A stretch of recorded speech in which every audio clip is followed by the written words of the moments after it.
Hi, honey. Welcome to Coffee with Mimi. I'm so glad you stopped by. Today, I want to talk about something that's really important to me. Something I try to teach my grandchildren, and something I think all of us can practice no matter how old we are. Kindness. But not just being kind when it's convenient. Not just being kind when someone tells us to. I'm talking about choosing kindness on purpose because I truly believe that kindness, positivity, patience, empathy, these things are all things that we can practice. And the more we practice them, the more natural they become. Our children are watching us. Here's where I want to start. Our children are watching us, and our grandchildren are watching us too. They're watching how we speak, how we handle frustration, how we react when things don't go our way, how we treat strangers, how we treat our family, how we talk about other people, how we apologize, how we forgive, how we handle disappointment. And sometimes we forget they're learning from us even when we aren't intentionally teaching them. If we're constantly angry and we're constantly yelling, if every little frustration turns into a huge reaction, then we can't be surprised when our children learn to respond that way too. That doesn't make us bad parents. It makes us human. We're going to have bad days. We're going to lose our patience. We're going to make mistakes. But if we want our children to learn how to control their emotions, we have to practice controlling ours. If we want them to speak kindly, we need to practice speaking kindly. If we want them to apologize, we need to apologize when we're wrong. Because we can't expect our children to become what we're not willing to become ourselves. Practice makes progress. I really believe kindness is something we can practice. So is patience, so is positivity, so is listening, so is gratitude, so is controlling our reactions. And I tell my granddaughters, we practice these things on purpose. Maybe the first time you choose kindness, you have to think about it. Maybe the second time, you have to remind yourself. Maybe the 10th time, you're still practicing. But eventually, you don't have to think about it quite as much. It becomes a habit. It becomes part of how you respond. It becomes part of who you are. The Mimi reward box. And here's where my Mimi reward box came from. Now, some people might hear that and say, Mimi, isn't that bribery? And I understand why someone might think that. But that's not how I see it. To me, there's a difference between I'll give you something if you behave, and I'm watching for those moments when you choose to do something kind, responsible, thoughtful, or positive all on your own. That's what my reward box is about. Inside, I'll put little things the girls enjoy, squishies, slime, Littlest Pet Shop, little Barbie surprises, keychains, little toys. Sometimes I'll even ask them what they'd like to see in there. Nothing extravagant, just little things that make them excited. But the prize isn't really the point. I'm rewarding the behavior I'm trying to help them notice. Mimi, did you see that? One of my favorite things is when they come to me and say, Mimi, I was good today. Or, Mimi, did you see what I did? And I'll say, Yes, I saw that. That was amazing. I'm so proud of you. But then I remind them, I want you to start doing these things because they're good things to do, not just because you might get a prize.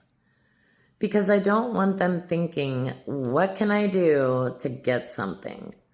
I want them eventually thinking, what can I do to make someone's day better? So, what am I looking for?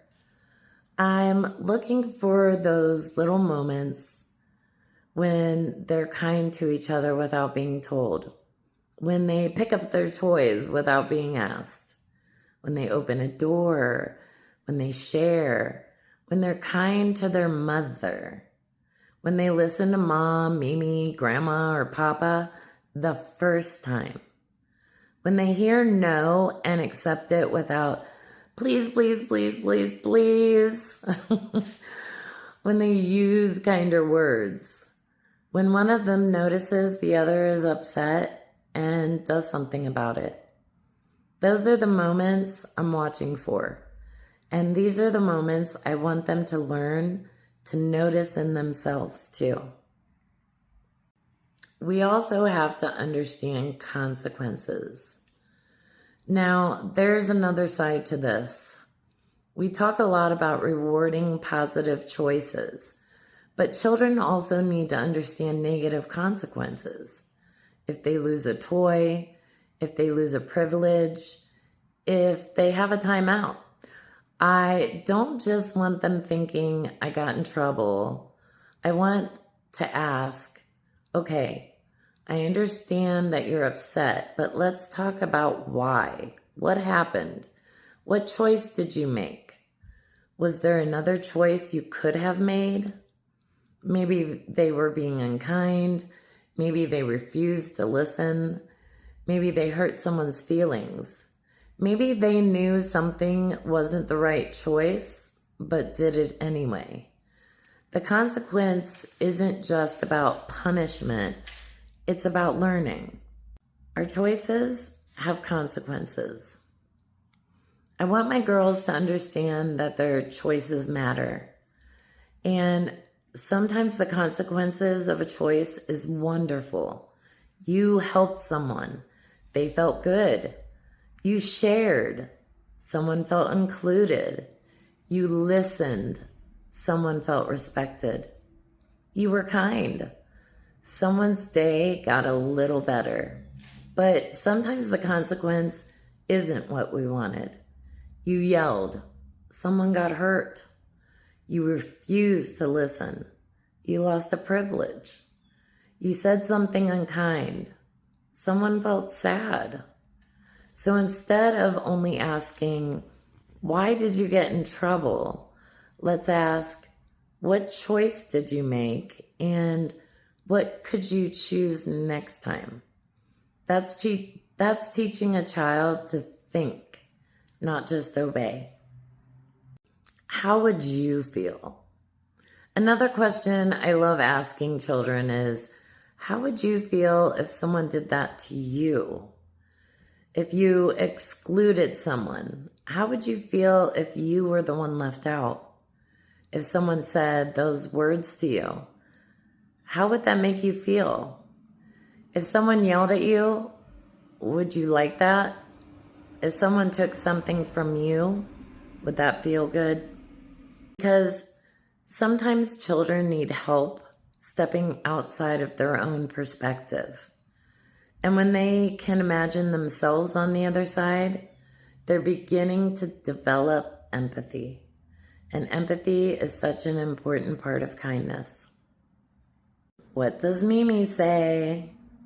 And then there's one of my favorite things. I've said my little sayings so many times that now the girls know them. I'll say, what does Mimi say? And they'll automatically say, positivity breeds positivity. Smiles are contagious. Choose positivity on purpose. And honey, that makes my heart so happy. Because that's when I realize they're listening. Even when I think they're not, even when they're busy playing, even when I think my words are going right over their heads, they're taking them in. And maybe someday they won't even remember where they learned those words. They'll just be a part of who they are. What we practice, we carry. That's what I'm hoping for. Maybe they're thinking about the reward box right now, and that's okay. Maybe they're thinking about making Mimi proud. That's okay too. But I'm hoping that through repetition, through practice, through watching me, through noticing their own choices, eventually kindness becomes something they do because that's who they are. The reward is just the beginning. The awareness is what matters. The practice matters. And eventually, the character we're building matters most. When parents have bad days. Now let's talk about something every parent knows. Sometimes mom has had a terrible day. Sometimes dad has had a terrible day. Sometimes Mimi has had a terrible day. We're exhausted, we're frustrated, we're sick, we're overwhelmed, we're human. And we're going to mess up. We're going to yell sometimes. We're going to react badly sometimes. We're going to say something we wish we hadn't said. And when that happens, we have another opportunity to teach. We can apologize. I'm sorry. I shouldn't have done that. Imagine saying to your child, I yelled at you earlier, and I shouldn't have done that. I was frustrated, but that doesn't make the way I spoke to you okay. I'm sorry. And then, what do you think I could have done differently? Honey, that's powerful. You're not losing your authority by apologizing. You're teaching accountability. You're showing them that adults make mistakes too. And you're teaching them that saying, I'm sorry, isn't just words. It's an opportunity to learn. When families look different, and I want to say something for parents who don't live in a traditional two-parent household. Maybe you're divorced. Maybe you're a single parent. Maybe you and your child's other parent don't get along. Maybe there's a lot of history there. I understand that some relationships are incredibly complicated, but our children shouldn't have to carry our adult conflicts. If you're angry with your child's other parent, try not to make your child the messenger. Try not to speak badly about that parent in front of them. Try not to make them feel like they have to choose sides, because children can internalize those messages. Mom doesn't like dad. Dad says bad things about mom. Am I supposed to feel that way too? That's a heavy thing for a child to carry. You don't have to pretend everything is perfect. You can have boundaries. You can have disagreements. You can protect yourself and your child. But when you can choose kindness and respect in front of your child, you're teaching them something incredibly valuable. You're teaching them, I can disagree with someone without destroying them. I can be hurt without becoming hateful. I can have boundaries and still be kind. Choosing positivity doesn't mean pretending. When I say choose positivity on purpose, I don't mean pretend you're happy when you're not. I don't mean ignore sadness. I don't mean suppress anger. Bad things happen. Life gets hard. We have emotions for a reason. I'm talking about what we choose to do with those emotions. I can be angry and still choose not to hurt someone. I can have a terrible day and still choose kindness. I can be sad and still look for one good thing. I can be frustrated and take a breath before I respond. That's not pretending, that's practicing. Fake it till you make it. I've always liked that saying, fake it till you make it. But as I've gotten older, I think about it a little differently. I don't mean pretending. I mean, practice it until it becomes natural. Maybe you're having a terrible day, but you decide you're going to speak kindly anyway. Maybe you're angry, but you take a breath before responding. Maybe you're not feeling positive, but you decide to look for one good thing. Maybe you don't feel patient, but you practice patience anyway. You're not being fake. You're building a habit. And eventually, the thing you had to consciously choose becomes the way you naturally respond. Our choices help shape who we become. This is what I want our children to understand. Our choices don't just affect what happens right now. Our choices help shape who we become. If I practice kindness, I become more comfortable being kind. If I practice patience, I get better at patience. If I practice gratitude, I start noticing more things to be grateful for. If I practice positivity, I begin looking for the positive. But if I practice anger, I can become very comfortable reaching for anger too. What we repeatedly practice becomes easier to reach for. That's why I want us to be intentional about what we're practicing. It's never too late. Please hear me when I say this. It's never too late. Your child could be 6, 7, 12, 14, 24. You can still model something different. You can still apologize. You can still start practicing kindness. You can still change your own behavior. You can still teach your children something new. And you can still say, this is how we've always done things, but I want to do things differently now. It's not failure, it's growth. And now it's time for the Mimi Challenge. So today, I want you to try something. Don't just tell a child to be kind. Catch them being kind. Notice it. Name it. Tell them what you saw. I noticed you helped her without being asked.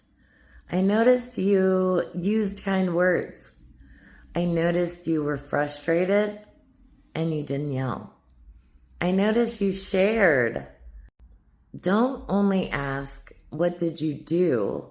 Ask, why do you think that happened? What choice did you make? How do you think that made the other person feel? What could you choose next time? And then do the same thing for yourself, because maybe the most important lesson we're teaching our children isn't what we say, it's what we show them. So, honey, let's practice kindness. Let's practice patience, positivity, empathy. Let's practice controlling our reactions. Let's practice apologizing when we're wrong. Let's practice being the people we want our children and grandchildren to become, because they're watching us. And maybe if we practice it long enough, kindness won't just be something we teach. It will be something we live. And then maybe they'll carry it with them. And they'll teach someone else. And that person will teach someone else. And that little lesson we practice in our own homes will become another ripple. Thank you for sharing a cup of coffee with me. And remember, take care of you and take care of one another.